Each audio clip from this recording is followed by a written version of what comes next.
As some of you know, I've been away from Mississippi for a long time.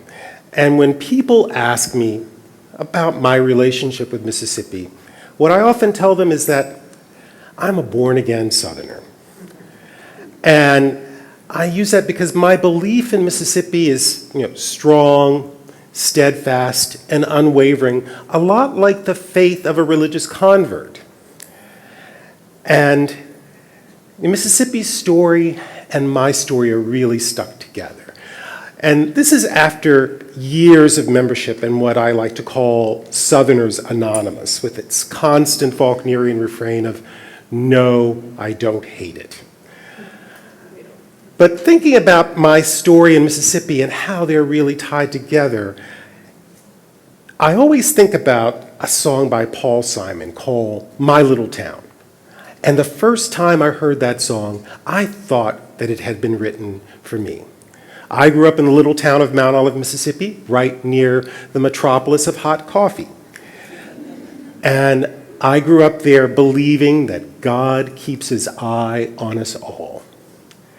And I also was that boy itching to get out of that little town in Mississippi. But that song has nothing to do with me, of course. It's not even about Paul Simon himself.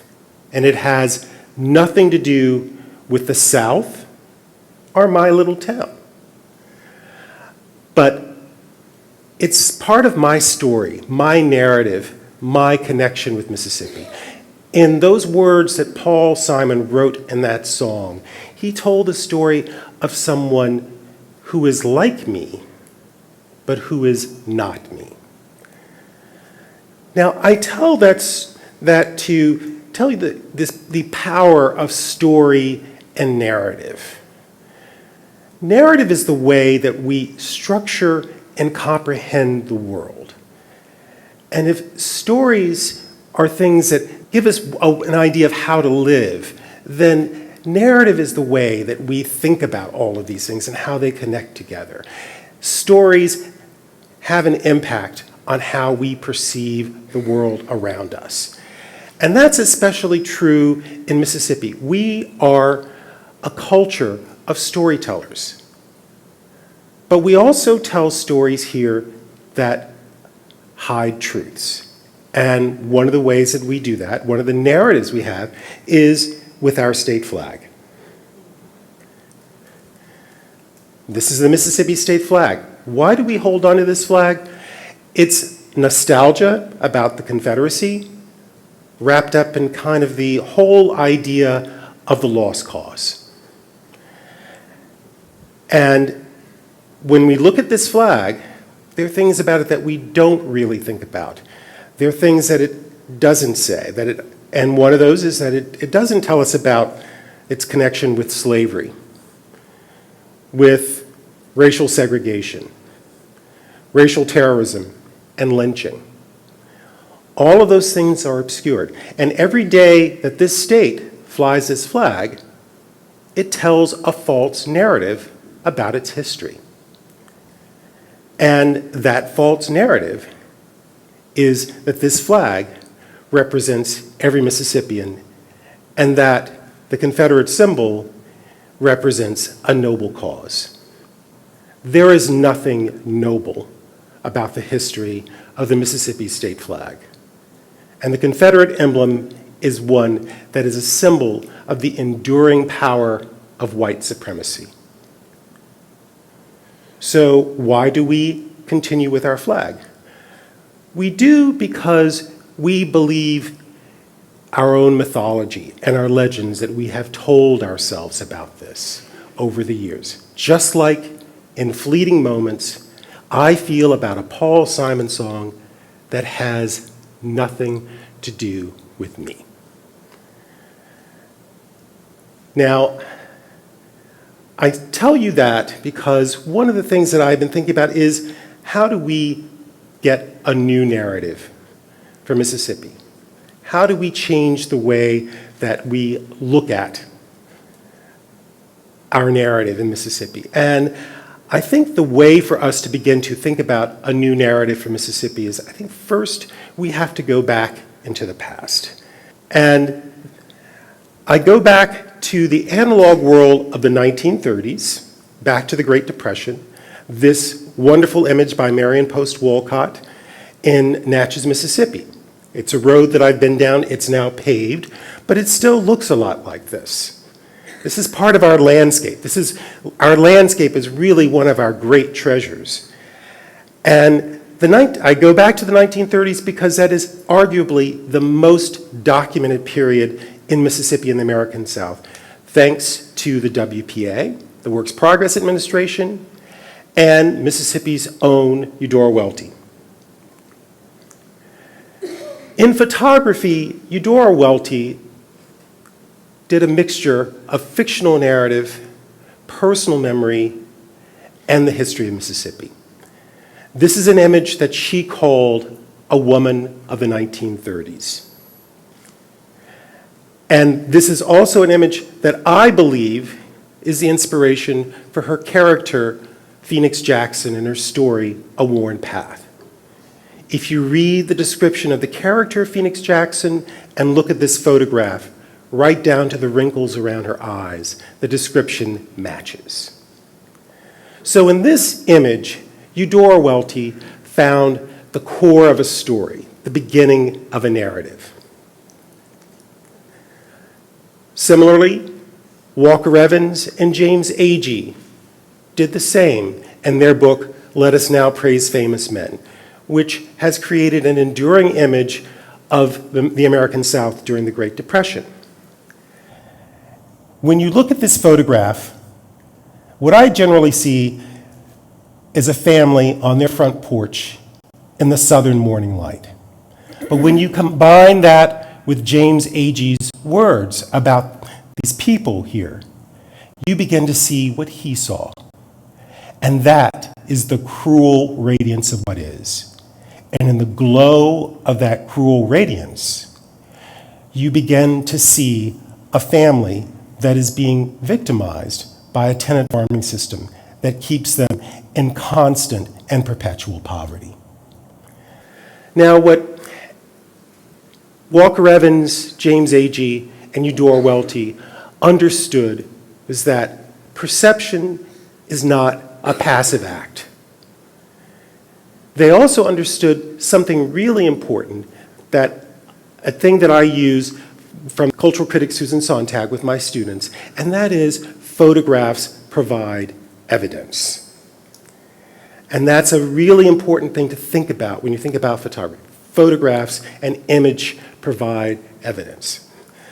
And when I say image, I don't mean just the physical representation of a form. I mean the story that image compels us to tell. And that's also tied in with narrative. And narrative has two components, a story and a storyteller. And when an image is tied in with the story of a place, it is also tied with the storyteller. And in this case, each and every one of you in this room are the storyteller. So let's go back to our state flag. When this flag became our state flag in 1894, this is post-Reconstruction. Conservative Democrats had taken control of Mississippi once again with what was known as the Mississippi Plan, which disenfranchised African American citizens, and Jim Crow was not far behind. But the other thing that is true about our flag is that the Confederate emblem was put in there to honor Confederate veterans, those who fought for Mississippi to secede from the Union. But what do our Articles of Succession say? Here are our Articles of Succession, and it says, our position is thoroughly identified with the institution of slavery, the greatest material interest in the world. Its labor supplies the product, which constitutes by far the largest and most important portions of the commerce of the earth. But that is often not part of our narrative with respect to this flag. Now, it's true that originally around in the 1890s and the early 1900s, the Confederate flag was used mostly at reunions of Confederate and Union soldiers. And this is one, I believe, from around 1901. But that began to change later in the 20th century, around 1915. And it changed with a film called Birth of a Nation by D.W. Griffith. And in Birth of a Nation, the Confederate flag was used throughout it, and it led to a resurgence of the Ku Klux Klan in the South, as well as racial terrorism. Now, after Birth of a Nation, things really began to change with the use of the Confederate flag. And the real turning point comes in 1948, when the Confederate flag is adopted as a symbol by the Dixiecrat Party. And this is the Dixiecrat Party convention in 1948. And if any of you know what the Dixiecrat Party stood for, it broke away from the Democratic Party to fight against civil rights and racial justice. And from that moment on, the Confederate flag became a de facto symbol of white supremacy and resistance to civil rights.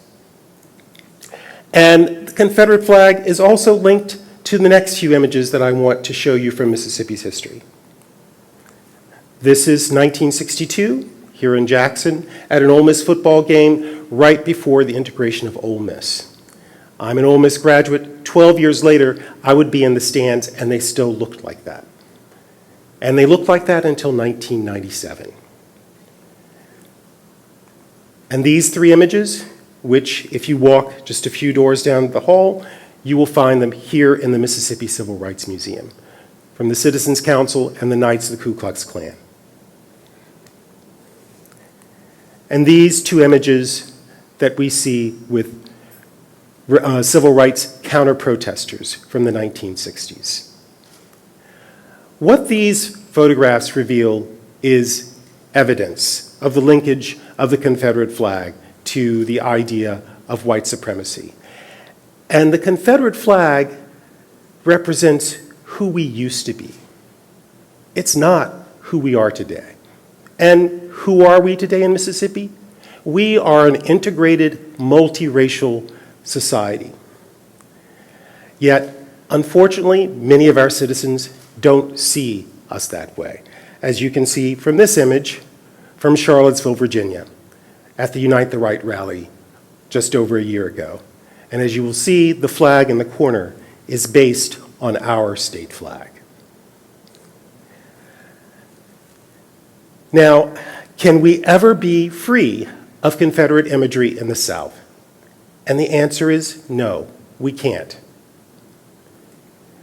And one of the reasons that we can't is, in a lot of ways, it's part of our landscape. It's part of who we are. But how we use it is really important. And I want to show you another example of a way that I think the Confederate flag can be used. This is a painting by Mississippi artist William Dunlap. It's called Meditation on the Origins of Agriculture in America. And in this painting, what you see is Dunlap is dealing with Mississippi's history in all its historical complexities. The Confederate flag is part of the narrative here. It's not the whole narrative. And I think that's the important thing to think about this symbol. It's part of our narrative, but we are making it our entire narrative. Now, I've said that Mississippi needs a new narrative. Well, what are the components of that narrative? First of all, has to be historical accuracy and truth. We have to have a narrative that has historical truth at its very core. And the next part is an important part of Mississippi's culture, and that is our literary heritage. Mississippi's writers have created a story about this place that has a hold on readers, not just regionally, but nationally and internationally. And I believe that that inspiration comes from our landscape, from our people, from our storytellers. And I want us to begin to think about a new narrative. Now, what happens in the next 200 years if we don't adopt this narrative? Well, I fear that many of the images that I've shown you today will continue to spill out in a long feedback loop. And in thinking about a narrative for Mississippi, we also have to realize we are in a digital age, and narrative and image travel at lightning speed. So we have to keep that into account as well when we're thinking about our narrative. Now, I really believe that Mississippi is a place that has a great deal of imagination, and you see that in its people, in its artwork, and in its writers. And I believe that we have the imagination to begin to think about a new narrative, to pursue that new narrative. And I really do believe that. And I believe that with the fervor and the fury of a born-again Southerner. Thank you very much.